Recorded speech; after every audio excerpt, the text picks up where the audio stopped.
You're my bestest. Yeah. Thank you. See how that changes that whole thing? Almost. I don't even have time to run that back, but thanks. That's good. Good teamwork. So, hopefully you're able to read the scroll. It wasn't too fast for you, what have you, but if you read on the page, I had a plan. I am type A. I knew exactly what I was going to do and where I was going. The chart on the left is what I did plan. And if you've seen this image before, the chart on the right is more realistically what happened to my life. And that's not a bad thing. Funny enough, all the loops and the turns and the dips were part of this whole journey that brought me to this point. If it had been as linear as I planned right now, I would have more cats, and I probably wouldn't be married to an awesome dude, and I'd be, just doing this one same job forever. What has happened instead is I've been on this wonderful journey and experience. And this is what I learned along the way of this journey experience. When they asked me to come and speak, I felt this pressure to tell you guys something amazing about my life. Now, my life has been amazing. It's been pretty fun.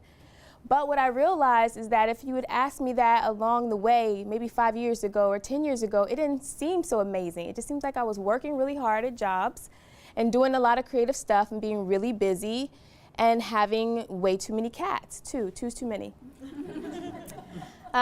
But in reality, what was happening is I really learned how to value something that I would like to share with everyone today.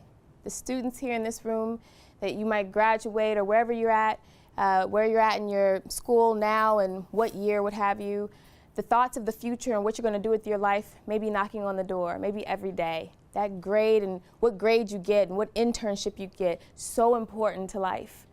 But I'm here to tell you that while there's a lot of emphasis, and contrary to what Facebook will tell you with the constant streams of everyone's constant successes, that is actually the life lived, the ordinary life lived in extra special ways that makes all the difference. And I'm not being cliche when I say that. It's those individual moments that are leading up to bigger moments that if you poo-poo on those small moments, you're going to miss the big surprise at the end. And they happen over and over again. This is not a build up to some major thing. This is your life. And these are the steps you're taking. And I had to learn that kind of the creative way. So true genius lies not in doing the extraordinary things, but in doing the ordinary things extraordinarily well. And this is what I've learned. And so I want to tell you the story about the extraordinary powers of the small but mighty Jayhawk.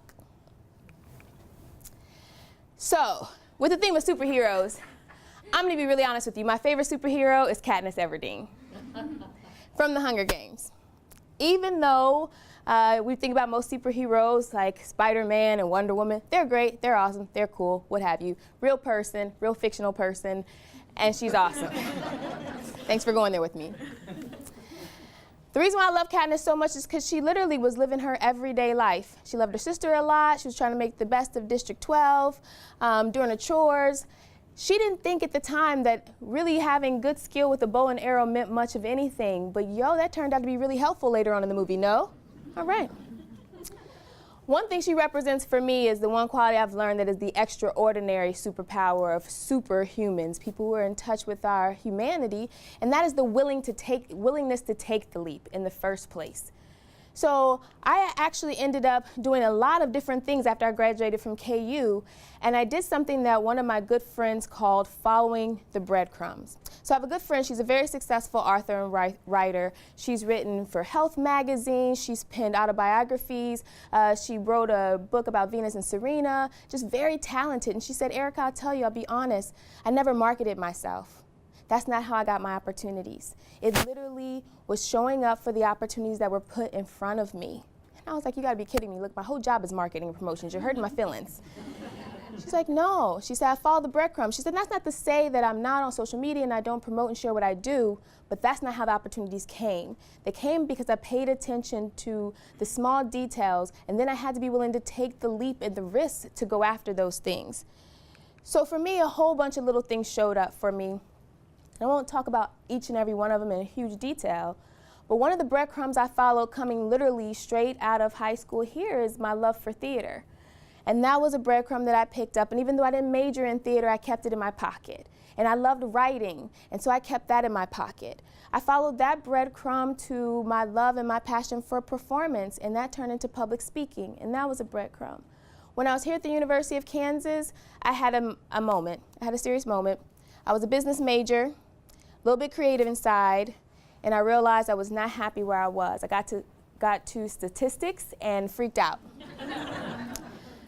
And I was ready to exit stage left, and so I started to really download, like, what am I interested in? Well, I've always been a writer, I've always been a creative, but I also like doing this programming, and I'm creative. So I started looking at the School of Journalism. They had this great major called, at the time it was business communications, and I was like, I think that's my lane. I think that's where I'm supposed to be. So I went to Professor Marsh. Here's Professor Marsh, did he make it? Went to Professor Marsh. We discovered this today.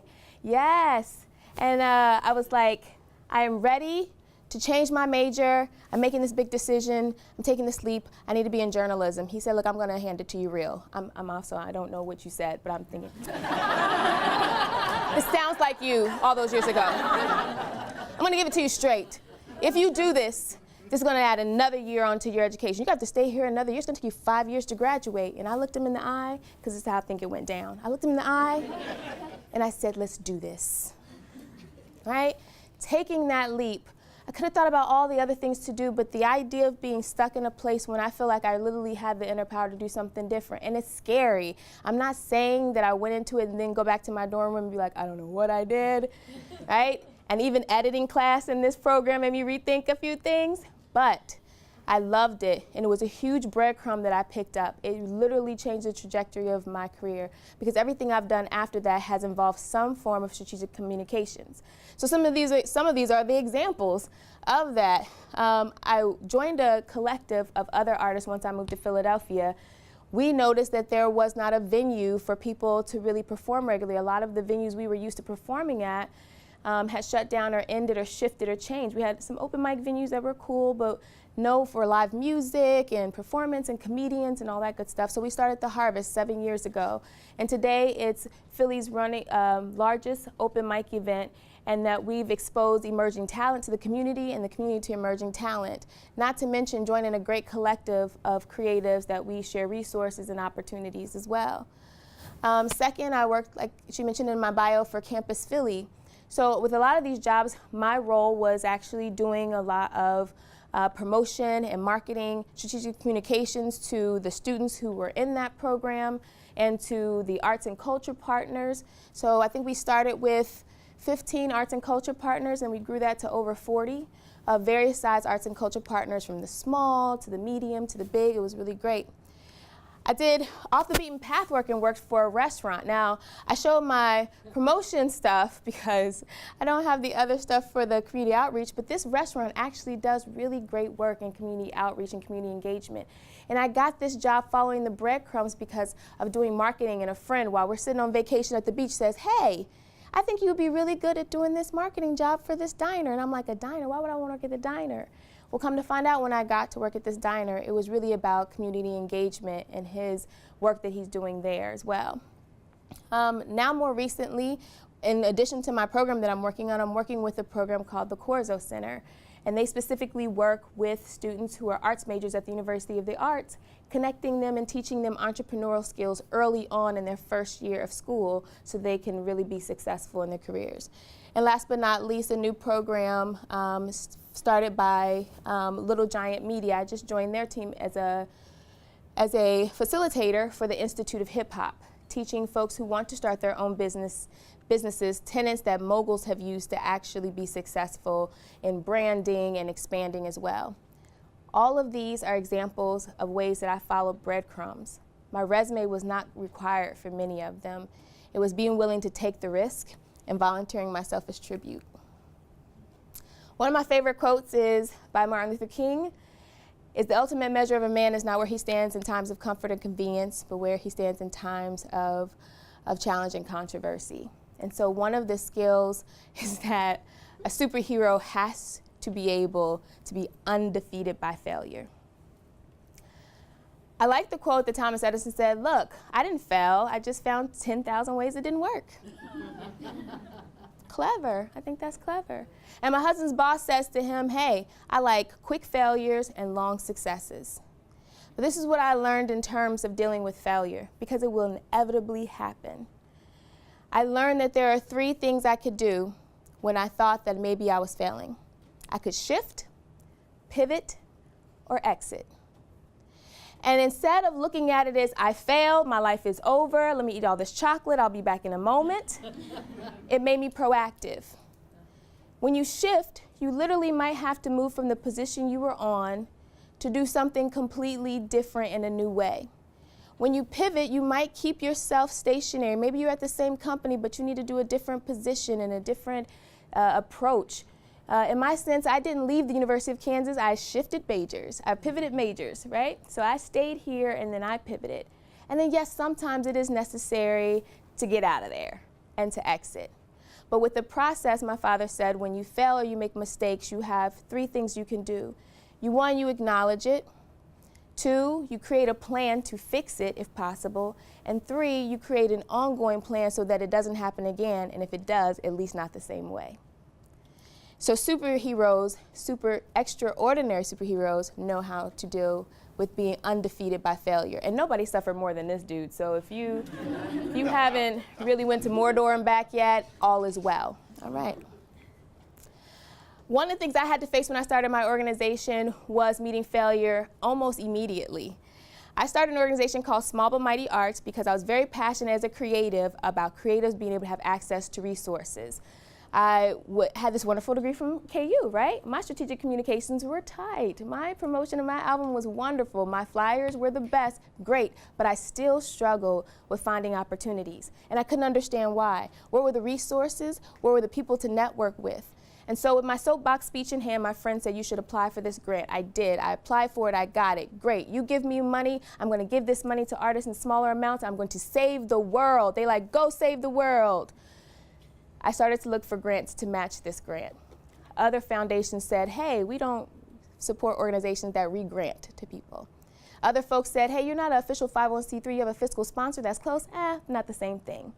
So in the first year of starting my program of saving the world, I couldn't save the world.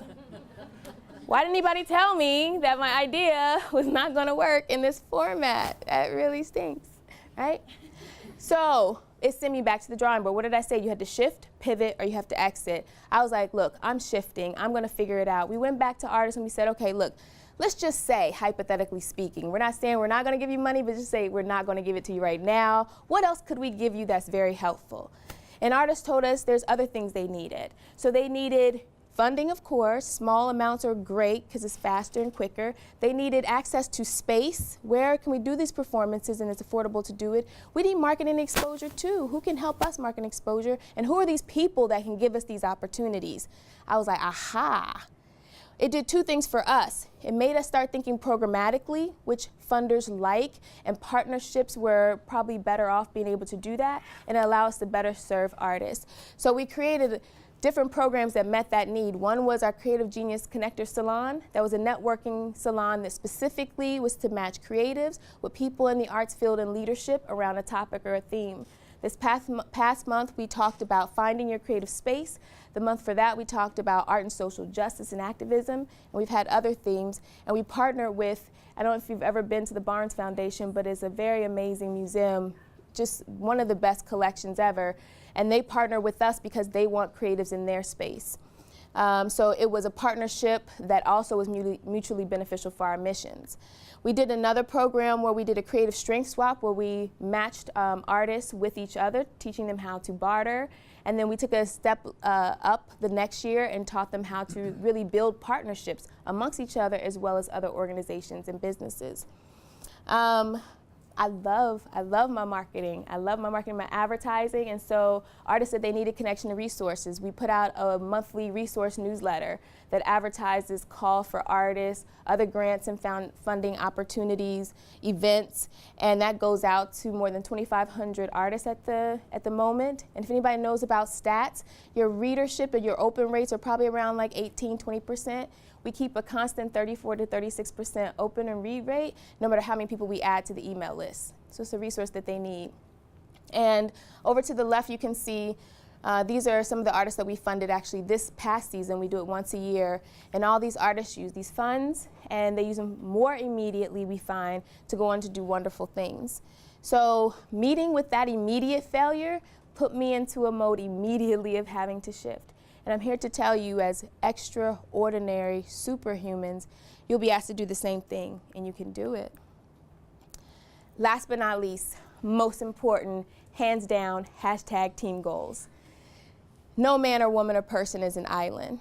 And really, the way that we come sometimes into our purpose and knowing our true power is by bonding together with other people who are also aiming for the same goal or similar goals. And here you are in a room surrounded by peers.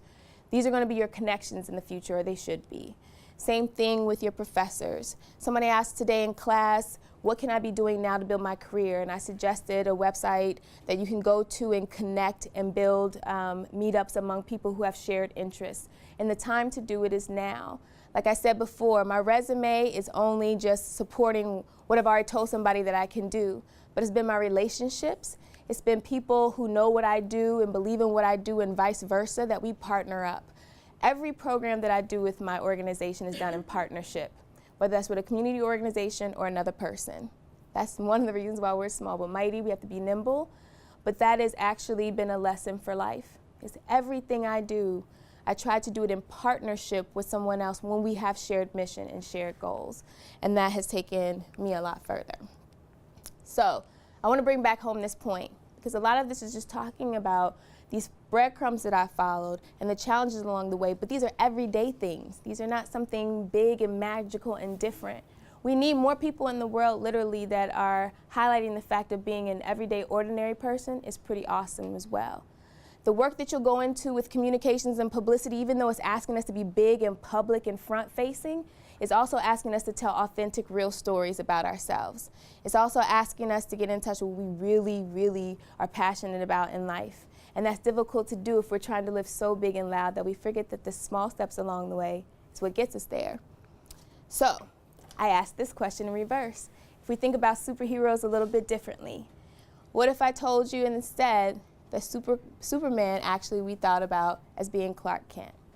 Now that's kind of funny to think about with journalism students, because isn't it pretty magical to have this dude go from fighting crime and that being where he's recognized to being the dude that can actually write you like a 500-word story by 5 o'clock with full edits? I think that's pretty super powerful, right? Right? I just want to be the one to remind you all that what you're doing right here is pretty special and pretty extraordinary. And you're going to find along the way, months from now, years from now, that this moment is probably one of the most critical moments to your career, as much as all the other ones. And don't be afraid if the line doesn't go straight in a row. If it has some bends and curves, that's fine too. Superheroes have had to learn how to dodge and duck and weave for a very long time. But we at the University of Kansas think you can do it. You come from good stock, right? Thank you so much for letting me speak to you today about your extraordinary powers as a reminder. And thank you so much, and I feel very grateful from being from the University of Kansas, where I've been able to actualize my superpowers over the years as well. Thank you.